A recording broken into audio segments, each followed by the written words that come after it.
बिस्मिल्लाहिर्रहमानिर्रहीम। अस्सलाम वालेकुम नाज़रीन, प्रोग्राम खबर की खबर के साथ मैं हूं आपका मेज़बान डॉक्टर बुलंद इकबाल।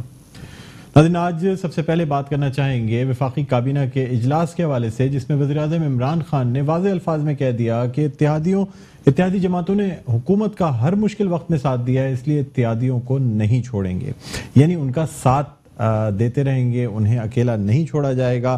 साथ ही साथ ये भी कहा गया कि हुकूमती कमेटी का तमाम इत्तेहादी जमातों के साथ राब्ता है और बहुत जल्द जो गिले शिकवे हैं वो दूर कर दिए जाएंगे। दूसरी जानिब मुत्तहिदा कौमी मूवमेंट पाकिस्तान ने वज़ीर-ए-आज़म पाकिस्तान से होने वाली मुमकिना मुलाकात से इनकार कर दिया है। यानी उनका ये कहना है कि अमली तौर पे जब मामलात ठीक होते नज़र आएंगे, इक़दामात नज़र आएंगे, तो तब वज़ीर-ए-आज़म इमरान खान से मुलाकात भी हो सकती है।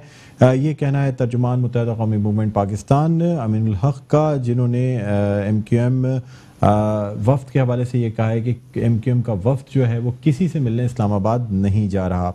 अमली इक़दामात होते नज़र आए तो फिर वज़ीर-ए-आज़म से मुलाकात भी कर लेंगे।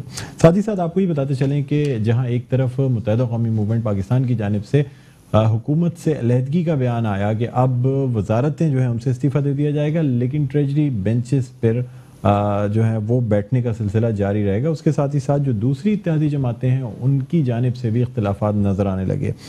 हुकूमत की जानिब से भी अपने इत्तेहादियों को मनाने का सिलसिला जारी है और हुकूमती मुज़ाकराती टीम की काफ़िले की क़यादत से भी जो है वो मुलाकात होनी है। कल जहांगीर तरीन का Balochistan national party Mengal group से भी राब्ता हुआ है और हुकूमती कमेटी और BNP मेंगल में जल्द मुलाकात मुतवक्का है।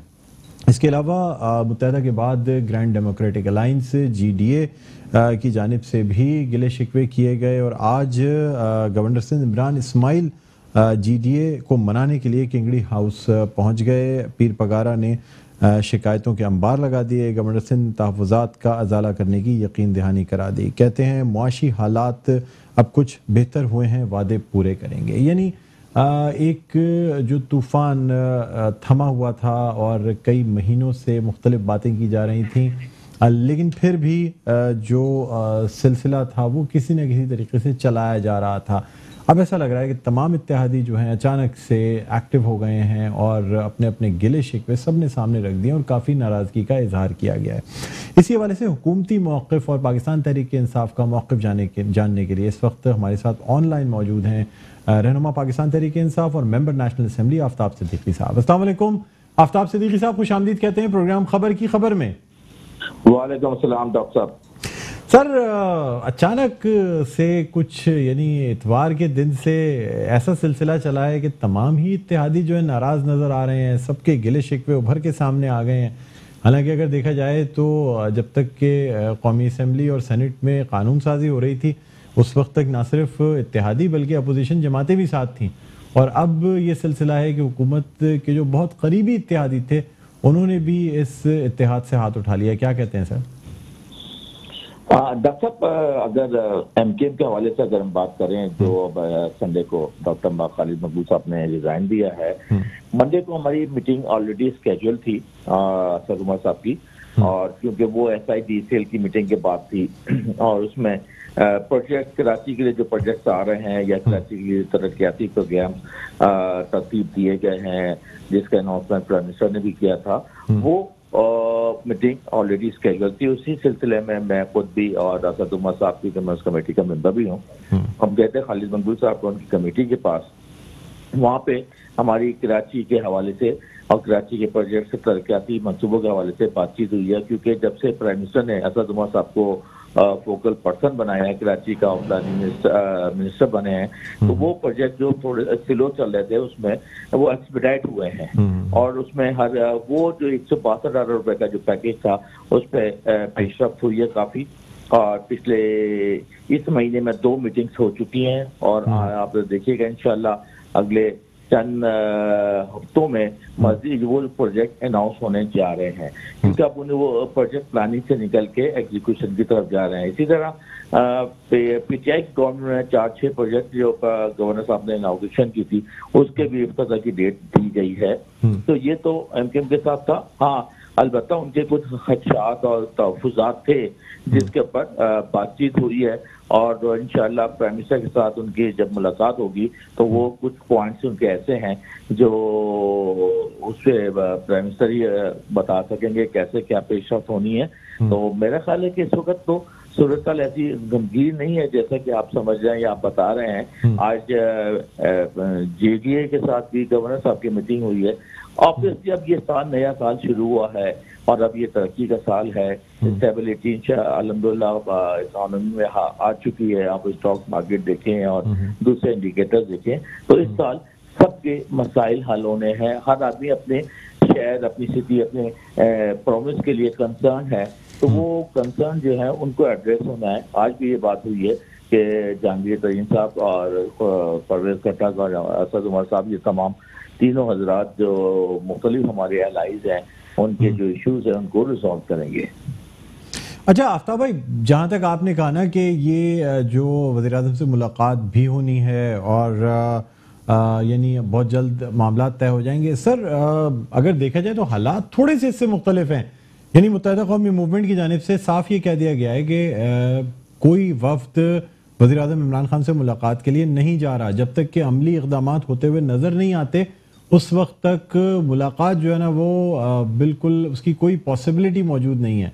तो सर आप तो कह रहे हैं कि मुलाकात हो सकती है, लेकिन मुत्तहिदा कौमी मूवमेंट पाकिस्तान की जानिब से तो साफ कह दिया गया है कि जब तक के अमली इक़दामात नहीं होते उस वक्त तक कोई मुलाकात मजीद नहीं की जाएगी।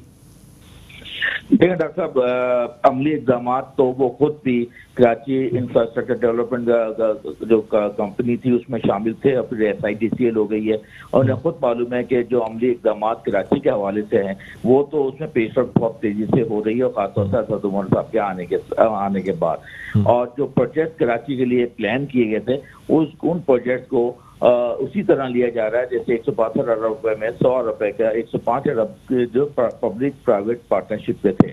उसमें एक फ्रेट कॉरिडोर था जो कि पोर्ट से और पिपरी तक जाना था, उसको फिर वो CPEC में चले गया था, वहां से हमने निकाला, और अब इसको जो है ना इसके ऊपर मिनिस्ट्री ऑफ मैरीटाइम और रेलवे काम कर रही है, और बड़ी बहुत जल्दी इस प्रोजेक्ट को भी जो है ना अमली जामा बनाया जाएगा। इसी तरह जो सबसे बड़े कराची के इश्यूज हैं जिसमें K4 का मंसूबा है। अब K4 के मंसूबे में फेडरल गवर्नमेंट 50% शेयर अपना दे रही है। अभी असद उमर ने फिर साहब ने दोबारा भी ये अनाउंस किया है कि जैसे ही ये मंसूबा दोबारा ऑन होगा, क्योंकि इस वक्त टेक्निकल ग्राउंड पे वो शेल्फ हुआ है, उसमें सूबाई गवर्नमेंट और फेडरल गवर्नमेंट के 50-50 शेयर है, तो वो उन्होंने फिर ये कहा कि हम बिल्कुल उसमें शामिल होंगे और हम अपना हिस्से के पैसा डालेंगे। इसी तरह जो प्रोजेक्ट है जिसमें ग्रीन लाइन थी और कुछ ट्रांसपोर्ट की बसें जो है ग्राउंड पे आनी थी, वो सब सूबाई गवर्नमेंट के साथ मामला तय हो गए।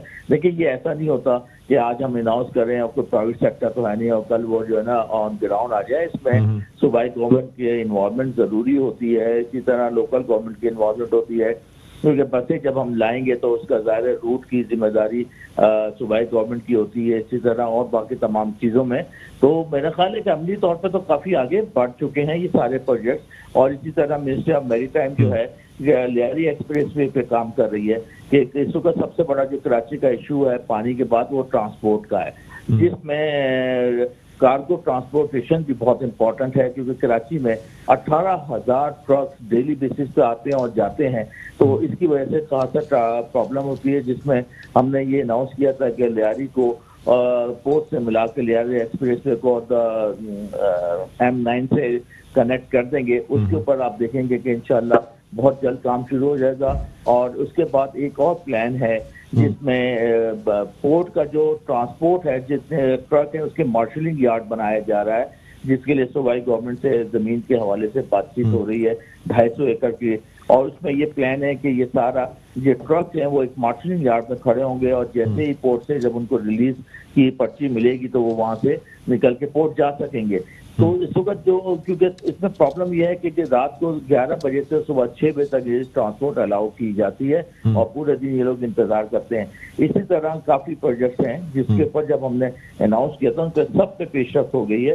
और खास तौर से मैं समझता हूँ, बड़ा मशहूर भी हूँ असद उमर साहब का, कि उनके आने के बाद जिसमें तेजी आई है। आफ्ताब साहब, ये तो तमाम बातें हैं तरक्याती प्रोजेक्ट के हवाले से। सर, इसके अलावा भी हमारी जब मुत्तहिदा कौमी मूवमेंट पाकिस्तान से बात हुई तो उनका ये कहना था कि MOU में शामिल जो शिक़ें मौजूद हैं, यानी जो नुकात MOU में मौजूद हैं जिसपे सदर पाकिस्तान आरिफ अलवी साहब की दस्तखत है, उसमें से किसी पे कोई अमल दरामद नहीं हुआ। जिस तरह मरदमशुमारी का मामला है, जो हल्का बंदियां की गई थी उसमें चेंजेस का मामला है। इसके अलावा ये भी आपसे मुतालबा किया गया कि मरदमशुमारी को दोबारा से उसका ऑडिट कराया जाए। कम से कम 5% मरदमशुमारी जो कराची की है उसका ऑडिट करा के अगर उसमें बेज़ाब्तगियां हैं तो उनको करेक्ट किया जाए। इसके अलावा मुत्तहिदा कौमी मूवमेंट पाकिस्तान के जो लीगल ऑफिसेज हैं उनको पहले दिन से खोलने की बात की जा रही है। वादे जरूर किए जाते हैं लेकिन उन पर कोई जवाब नहीं दिया जाता। जो असीर कारकुनान हैं उनकी रिहाई के हवाले से कोई बात नहीं की जाती। लापता कारकुनान को ढूंढने के हवाले से कोई बात नहीं की जाती। सर, मामला तो ये सारे भी है ना। अब मुत्तहिदा कौमी मूवमेंट पाकिस्तान का ये कहना है कि सिर्फ तरक्याती मंसूबों की या कराची को फंड्स मिलने की बात नहीं है। दूसरी जानिब मेयर कराची का ये कहना था, कल उन्होंने साफ अल्फाज में ये कहा कि अगर पाकिस्तान तहरीक इंसाफ ये समझती है कि वो कराची के ऊपर अपने नुमाइंदों से पैसे खर्च करके कराची से बल्दियाती इंतखाबात में कामयाबी हासिल करने का ख्वाब शर्मिंदा ताबीर कर सकते हैं, तो ये बात बिल्कुल गलत है। वो कभी इसमें कामयाब नहीं होंगे। तो सर, फिर ये तमाम चीजें करने से तो मेरा नहीं ख्याल है कि मुत्तहिदा कौमी मूवमेंट पाकिस्तान को मनाया जा सकता है। देखिए, ये मनाने की सियासत तो एक अलग है, और जहाँ तक मेयर साहब का ताल्लुक है वो इस किस्म के बयान देते रहते हैं और मुस्तकिल आप उनके बयान को देखें तो वो बल्दियात के हवाले से ही उनका ज्यादातर बयान होते हैं। और इलेक्शन एक बात की बात है, पहले तो कराची के डेवलपमेंट के इश्यूज हैं। हाँ, ये मैं जरूर एग्री करता हूँ, जिसपे मेरा अपना भी स्टांस है कि बहुत स्ट्रॉन्ग स्टांस है कि कराची के जो सेंसेस में जो हम सब समझते हैं कि गड़बड़ हुई है उसके ऊपर जो है काम होना चाहिए। और मेरे ख्याल भी असद उमर साहब ने इस बात के ऊपर उनके साथ एग्री भी किया है और पहले भी कई 1-2 मीटिंग में हुआ कि इसके ऊपर पेशरफ होगी। हाँ, 2 चीजें हैं जिसका मैं जवाब नहीं दे सकूंगा, वो फेडरल गवर्नमेंट ही दे सकेगी। जो एक उनका मिसिंग पर्सन है या ऑफिस का है, तो वो मेरे ख्याल असद उमर या जो भी फोकल पर्सन होंगे फेडरल गवर्नमेंट की तरफ से वो उसका बता सकेंगे। और जहाँ तक ताल्लुक है कि ये फंड की बात है, देखें वैसे तो MNA फंड भी आ गए हैं तमाम कराची के PTI और उनके एलाइज के को MNA को फंड दिए जा रहे हैं 15 करोड़ रुपए। पिछले साल के आ गए, इस साल के भी आ रहे हैं। तो इस साल जो है जून तक 30 करोड़ रुपए हर MNA ने अपनी कॉन्स्टिट्यूंसी में खर्च करने हैं। 6 MNA MQM के हैं तो 1 अरब 80 करोड़ रुपए तो इनको भी मिल गए हैं इस हवाले से। इसी तरह KMC को ये कहा गया था हमारी तरफ से कि प्रोजेक्ट स्पेसिफिक पैसे दिए जाएंगे और ऐसा नहीं होगा कि KMC को कोई लमसम दे दिया जाए। उसके लिए PC1 उनके बन गए हैं और PC1 गवर्नर साहब के पास पहुंच गया, तो इंशाल्लाह वो भी 1 हफ्ता 10 दिन 15 दिन में वो पैसे मिल जाएंगे KMC को भी। सर, एक सवाल आपसे और करना चाहूंगा। सर, मैं आपसे ही जानना चाहूंगा कि इस वक्त फरूक नसीम साहब की जानिब से भी जो बयान आया और मुत्तहिदा कौमी मूवमेंट की जानिब से भी जो कहा गया, तो यानी अब वजारत की जहां तक बात रही तो मुत्तहिदा कौमी मूवमेंट पाकिस्तान की जानिब से ही साफ कह दिया गया है कि सिर्फ एक ही वजारत मुत्तहिदा कौमी मूवमेंट के कोटे पे मिली थी जो डॉक्टर खालिद मकबूल सिद्दीकी की थी, जिससे वो मुस्ताफी हो गए हैं। यानी डॉक्टर फरूक नसीम को मुत्तहिदा कौमी मूवमेंट अब अपना हिस्सा नहीं समझती। यानी वो अगर उनकी वजारत की बात की जाए तो वो मुत्तहिदा कौमी मूवमेंट की वजारत में शामिल नहीं है। सर, वजारत का भी मुतालबा था, वादा भी किया गया, एक मजीद वजारत देने की बात की गई थी और मुमकिन तौर पे हो सकता है पोर्ट्स एंड शिपिंग की वजारत ही मांगी जा रही हो। सर, इसको कैसे हल किया जाएगा?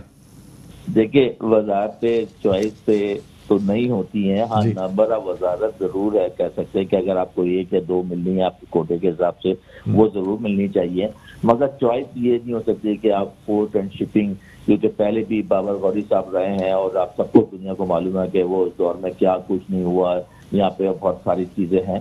तो वो ये देखिए, ये प्राइम मिनिस्टर का और MQM का दोनों का आपस का है कि किसको क्या मिलनी चाहिए। हाँ। इसका जवाब तो प्राइम मिनिस्टर हाउस से ज्यादा बेहतर मुनासिब तरीके से दिया जाता है। सर, डॉक्टर फरूक नसीम साहब क्या पाकिस्तान तहरीक इंसाफ में ये समझा जाता है कि वो पाकिस्तान तहरीक इंसाफ की जानिब से वजारत में मौजूद हैं? समझेंगे। मैं तो बीइंग एज एन MNA और कराचीआइट, मैं तो ये नहीं समझता कि डॉक्टर फरूख नसीम साहब की PTI में है, एक बहुत मोतबर और बेहतरीन लॉयर है और बड़ी अच्छी अपनी मिनिस्ट्री भी चला रहे हैं। हम सभी इस बात के गवाह हैं। तो ये कहना कि वो MKM से ताल्लुक नहीं है, सेनेटर वो MKM के प्लेटफॉर्म से बने थे, ये वो चीजें हैं देखें जिसका जवाब, मुनासिब जवाब तो मेरे ख्याल है फेडरल गवर्नमेंट के नुमाइंदा ही दे सकेंगे। मैं नहीं समझता कि मुझे इस पे जो है ना बात करनी चाहिए। तो सर, लेकिन वजारतों की जो बात की गई थी, फिर वो वादा भी पूरा नहीं किया गया और उस कमेटी में खास तौर पे डॉक्टर फरूख नसीम को सरबराह बनाया गया था, हुकूमती कमेटी का, जिनको के मुज़ाकरात करने थे मुत्तहिदा कौमी मूवमेंट के साथ। विलास कराची एसटीज ब्रॉट टू यू बाय ज़मीन.com। हर पता हमें पता है। एक दफा बात हुई मीटिंग के हवाले से, वो बात आगे नहीं बढ़ पाई। कल असद उमर साहब ने, मैंने भी ये बात की थी, तो मेरा ख्याल है कि इस पे भी आने वाले दिनों में ये बात होगी कि जो कराची के हवाले से इस कमेटी बनाने का जो मकसद था, जिसपे 149A क्लॉज है, जिसका काफी चर्चा भी हुआ और डॉक्टर साहब ने इसको अनाउंस भी कर दिया था। मेरे ख्याल आने वाले दिनों में जल्दी इसके ऊपर भी बातचीत होगी। ठीक है सर, तो अब मुस्तकबिल में क्या देखते हैं सर? मुत्तहिदा कौमी मूवमेंट पाकिस्तान के अलावा दूसरी जमातें भी, क्योंकि आज गवर्नर इमरान इस्माइल जो हैं वो गए हैं किंगड़ी हाउस में और वहाँ जो है पीर पगारा ने शिकायतों के एक अंबार लगा दी है, उनको भी मनाने का सिलसिला जारी है। ये कहा गया कि अब थोड़ी स्टेबिलिटी आती जा रही है, तो अब हम इंशाल्लाह अपने वादे पूरे करेंगे। तो सर, क्या समझते हैं मुस्तकबिल में ये जो स्टेबिलिटी है ये कायम रहेगी? कोई इत्तेहादी आपसे रूठ के जाएगा तो नहीं?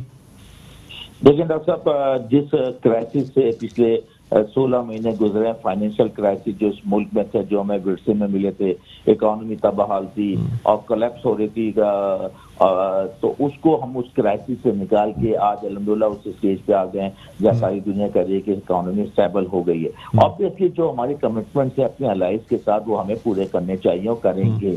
और अब ये थोड़ा सा पेशेंस से और काम लेना होगा, और मैं समझता हूँ एक बड़ा अच्छा कॉम्बिनेशन बना हुआ है। जो भी मैंडेट आवाम ने हम सबको दिया है, चाहे MKM हो, GT हो, PTI हो और काफ लीग हो, इसी तरह बलूचिस्तान की पार्टीज हैं, सबने मिलकर इस मुल्क के लिए काम करना है और सब एक साथ होंगे तो ज्यादा बेहतरी होगी, प्यार भी होगा, मोहब्बत भी होगी और काम भी होंगे। ठीक है, बहुत शुक्रिया आफ्ताब सिद्दीकी साहब, रहनुमा पाकिस्तान तहरीक इंसाफ और मेंबर नेशनल असेंबली, हमारे साथ ऑनलाइन मौजूद थे। नाज़रीन, एक छोटा सा वक्फा लेना चाहेंगे, वक्फे के बाद दोबारा आपकी खिदमत में हाजिर होते हैं। कहीं ना जाइएगा, देखते रहिए प्रोग्राम खबर की खबर।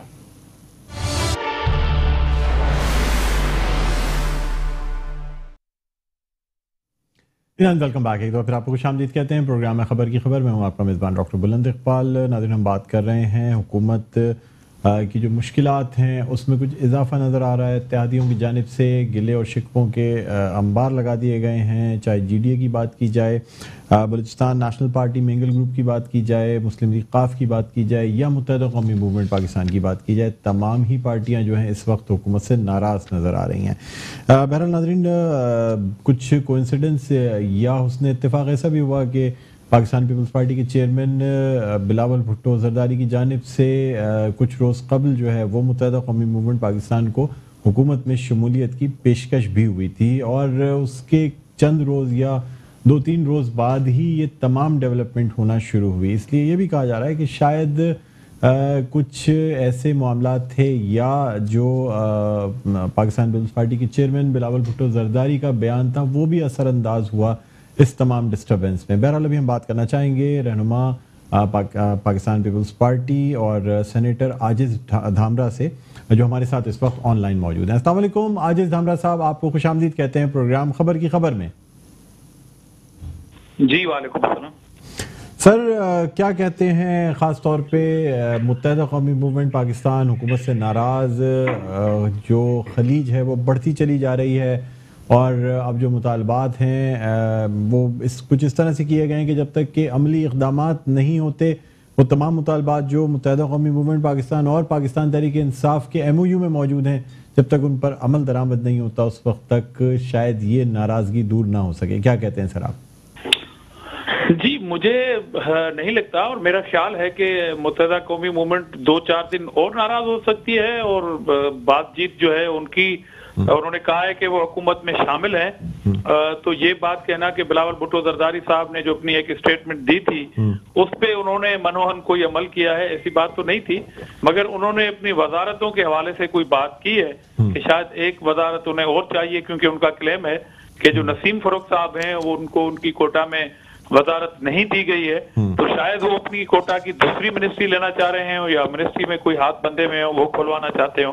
इससे ज्यादा मेरे ख्याल में ये नाराजगी चलेगी नहीं, छोटे मोटे और कुछ मुतालबात होंगे जो वो मंजूर करा लेंगे। मुझे नहीं लगता कि मुत्तहिदा कौमी मुल्क की नाराजगी कोई तवील अरसे के लिए होगी या कोई हुकूमत से अलग होंगे वहाँ।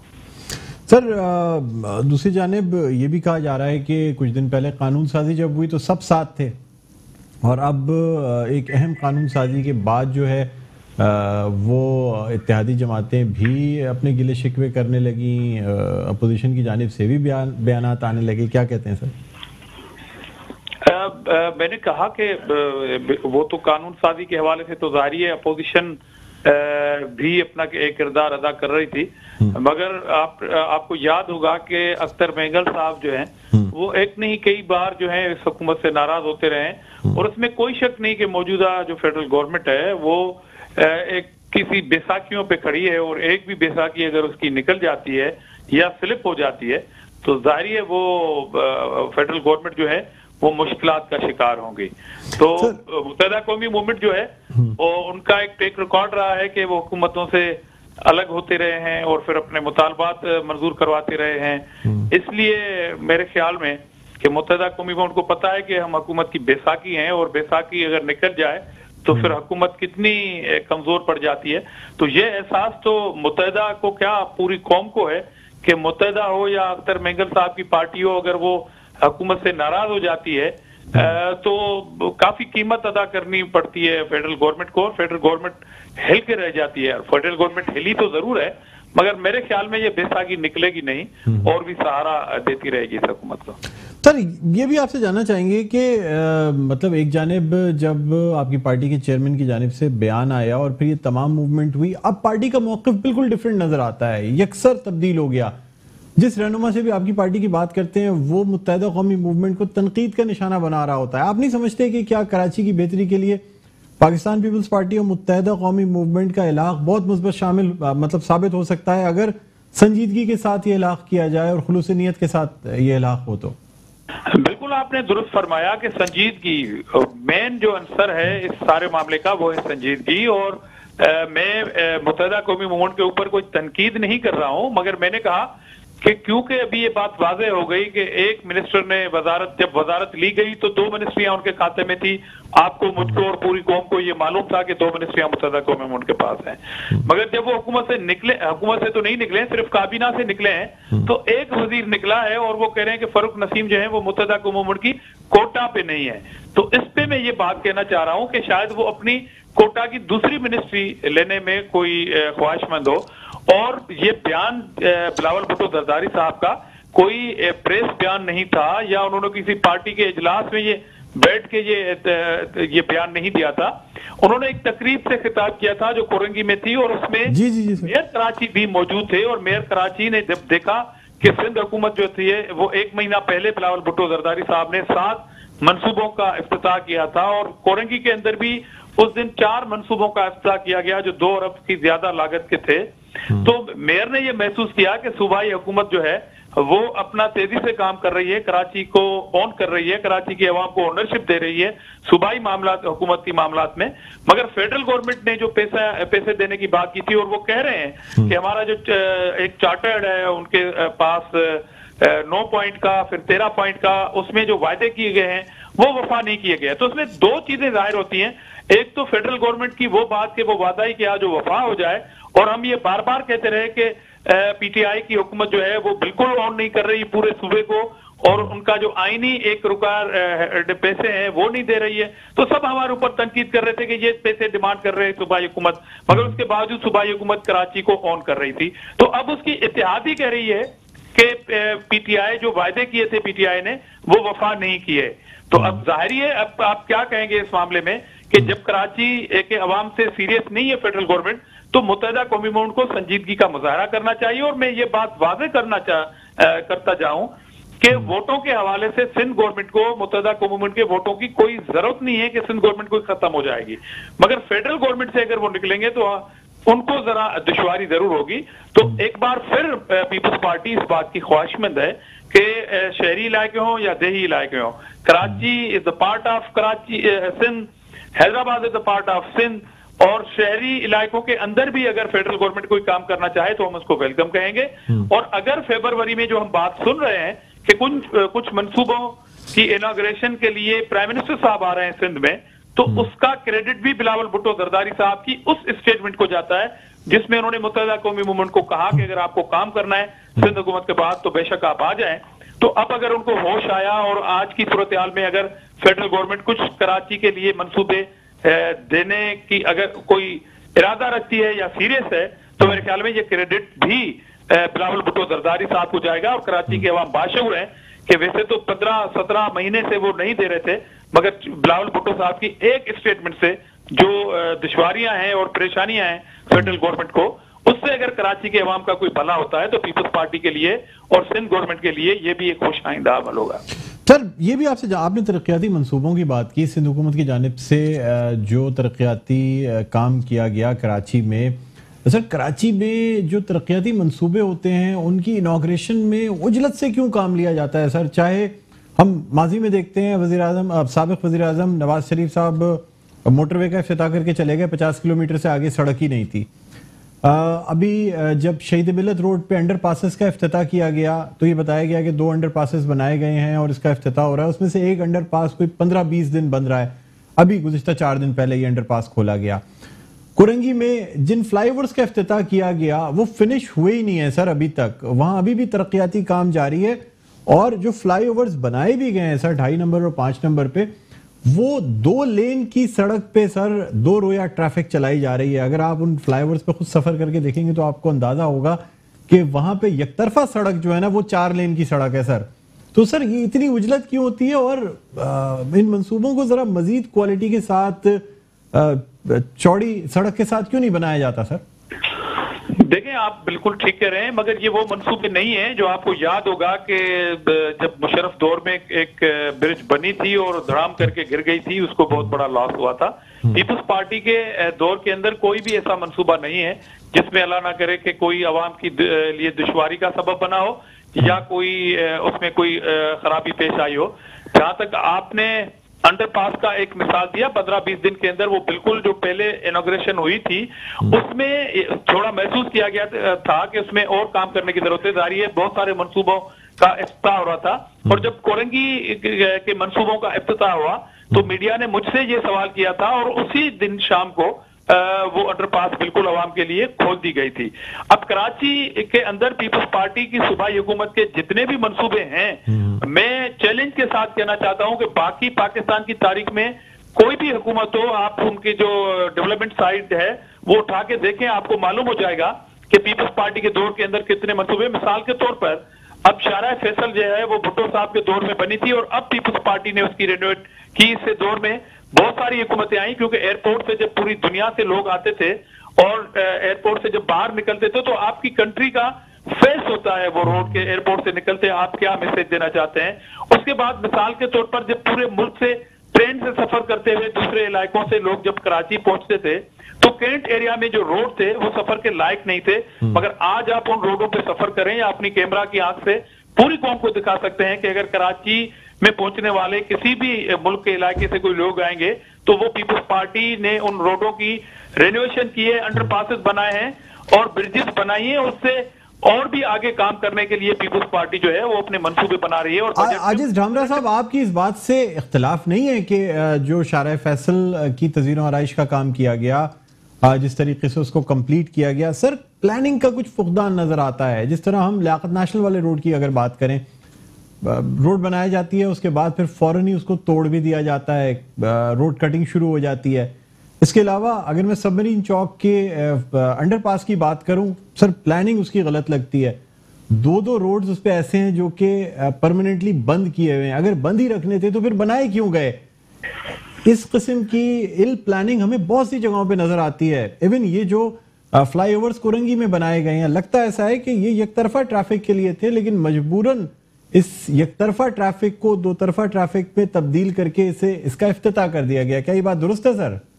ये तो ड्यूल रोड जो है और खासतौर पर मंजिल पंप वाली जो साइड थी और ब्रिजेस थे, वहां पर भी आवाम सफर करती होगी मेरे ख्याल में कि पंजाब चौरंगी की सिर्फ मैं एक मिसाल आपको दे रहा हूं और ये मेरी आवाज पूरी कौम सुन रही होगी और खासतौर पर कराची के अवाम सुन रहे होंगे और वहां पर सफर करने वाली आवाम जो है वो बेहतर फैसला करेगी कि इन मंसूबे से आवाम को कितना फायदा हो रहा है। सर मेरे कहने का मकसद ये है कि मुख्तलिफ रोड्स या सड़कें बनाई गई हैं लेकिन बंद रखी हुई हैं, वो प्रैक्टिकली पॉसिबल नहीं है। आप मेरी इस रिक्वेस्ट पे जाके, मैं अंडरपास की बात नहीं कर रहा हूं सर, इल प्लानिंग कुछ महसूस होती है कि अगर ये सड़कें बनाई गई तो फिर बंद क्यों रखी हुई हैं?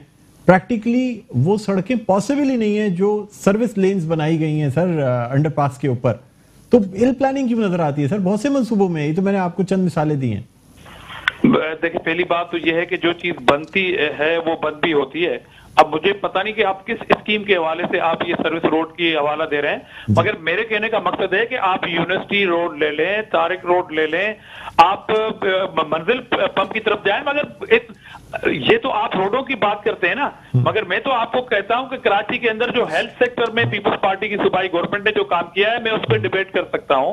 कराची के अंदर जो इदारे हमने एस्टेब्लिश किए हैं एजुकेशन के, लॉ यूनिवर्सिटी के, क्रेडिट कॉलेज के जो गडाफ में है, मेडिकल कॉलेज जो डेंटल मेडिकल कॉलेज के, इस तरह मैं कह रहा हूं कि एक प्रोग्राम आप रखें जी। कराची के अंदर सूबाई हुकूमत ने कितनी इन्वेस्ट की है आवाम की सहूलत के लिए और बाकी अदवार में कितनी है, बिल्कुल तो एक प्रोग्राम रखें। और मैं आपसे ये कह रहा हूं कि मैं खुद आपके प्रोग्राम में आके आजिज ढामरा साहब, बिल्कुल आपको ओपन इनविटेशन है, आप जब चाहें आप कॉल करके हमारे प्रोग्राम में आए, हम पूरा प्रोग्राम आपके साथ एक्सक्लूसिव करेंगे। आप डेट बताएं, कौम के सामने डेट बताएं कि मैं कराची के अंदर सूबाई हुकूमत के जितने भी प्रोजेक्ट हैं वो ऑनगोइंग प्रोजेक्ट हैं या कंप्लीट प्रोजेक्ट हैं वो भी लेके आऊंगा, और साथ का अदवार जितनी भी गुजरी हैं कोई उनका बंदा आके ये कराची के अवाम को चलो एक बार आपके चैनल से बता ही दे कम से कम। सर हम नेक्स्ट वीक में इंशाल्लाह आपके साथ यकीनन प्रोग्राम रखेंगे, मंडे या ट्यूसडे को इंशाल्लाह मैं सबके सामने आपसे बात हो रही है, हम प्रोग्राम करेंगे।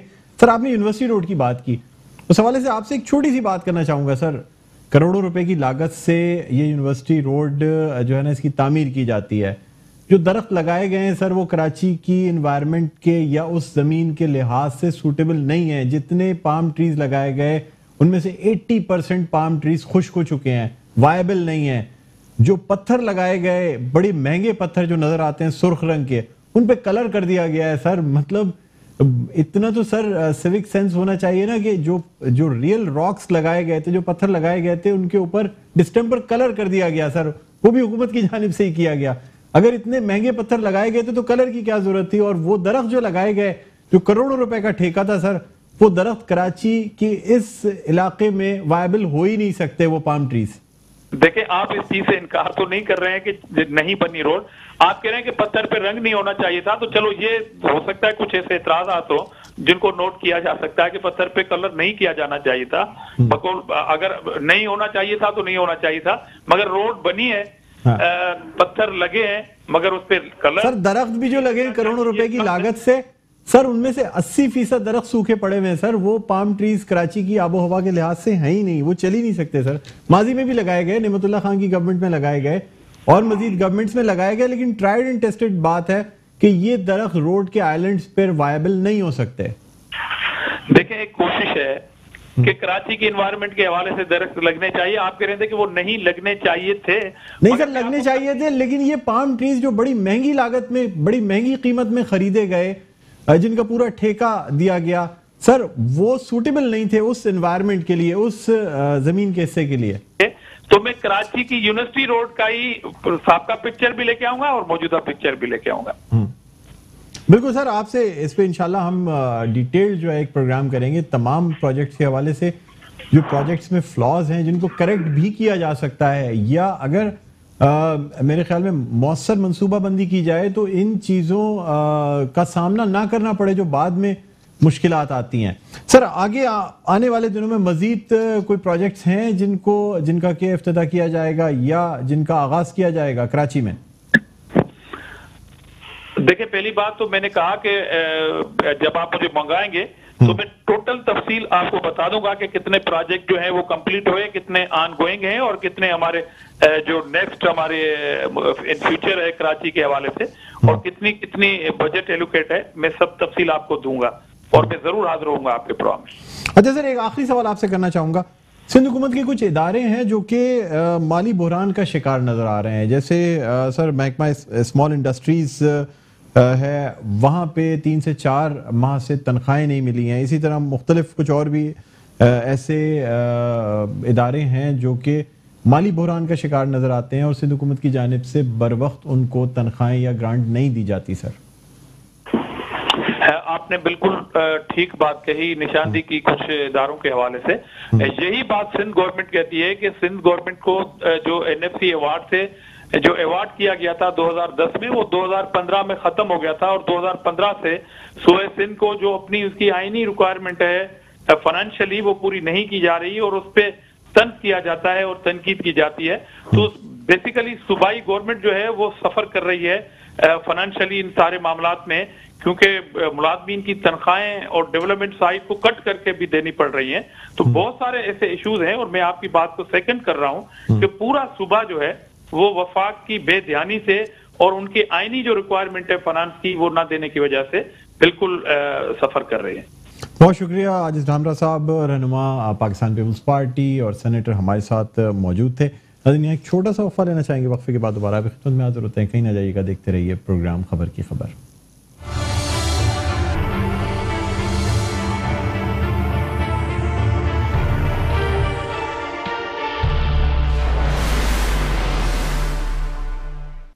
Welcome back. एक बार आपको शामदीद कहते हैं प्रोग्राम में खबर की खबर। मैं हूं आपका मेज़बान डॉक्टर बुलंद इकबाल। अब हम कुछ बात करना चाहेंगे कराची में सर्दी की लहर और CNG बंदिश के हवाले से। न सिर्फ CNG गैस की बंदिश से पब्लिक ट्रांसपोर्टर्स जो हैं वो नाला है, उनके सबर का पैमाना लबरेज हो रहा है। इसके साथ ही साथ कल कराची में एहतजाज का ऐलान भी किया गया है। सदर ट्रांसपोर्ट इत्तेहाद इरशाद बुखारी कहते हैं कि CNG की फरामी मुस्तकिल ना हुई तो हड़ताल पर भी जा सकते हैं। इसके अलावा कराची समेत सिंध भर में गैस की किल्लत का सामना है। घरों में जो घरेलू सार्फिन हैं वहाँ उनका चूल्हा भी जलना मुश्किल है। रात भर ठिठरने के लिए तैयार हो जाएं। कराची में मज़ीद सर्दी पड़ने वाली, यानी पारा अभी शायद 8 या 7 या 6 तक भी गिर सकता है। ये सर्दी की लहर जो मौजूदा इस वक्त चल रही है 22 जनवरी तक ये कहा जा रहा है कि ये बरकरार रहेगी और जो पारा है वो मज़ीद गिरने का इम्कान है। लेकिन उसके साथ साथ गैस की किल्लत और CNG स्टेशंस की बंदिश की वजह से सारिफीन को शदीद तकलीफ का सामना है। यानी एक तरफ पब्लिक ट्रांसपोर्ट और उनके मुँह मांगे किराए, दूसरी जानिब ट्रांसपोर्टर्स की जानिब से हड़ताल का भी इंदिया दे दिया गया है कि अगर CNG की बंदिश इसी तरह जारी रही तो फिर ये ट्रांसपोर्टर्स की जानिब से हड़ताल की जाएगी। CNG स्टेशंस की अगर बात की जाए तो अगर 12 घंटे के लिए CNG स्टेशंस खोले भी जाते हैं तो उस पर इस कदर कतारों का सिलसिला होता है कि ना सिर्फ CNG हासिल करना मुश्किल होता है बल्कि वो शाहरा जो है वो ट्रैफिक जैम का भी शिकार होती है। ये भी कहा जाता है कि सिंध जो कि गैस प्रोडक्शन के हवाले से इस वक्त सबसे ज़्यादा गैस प्रोड्यूस करने वाला सूबा है, लेकिन सिंध का जो गैस का कोटा है वो सबसे कम है। यानी गैस पंजाब को भी दे दी जाती है, बलूचिस्तान और खैबर पख्तूनख्वा को भी दी जाती है, लेकिन सिंध को उसका ड्यू कोटा नहीं मिलता।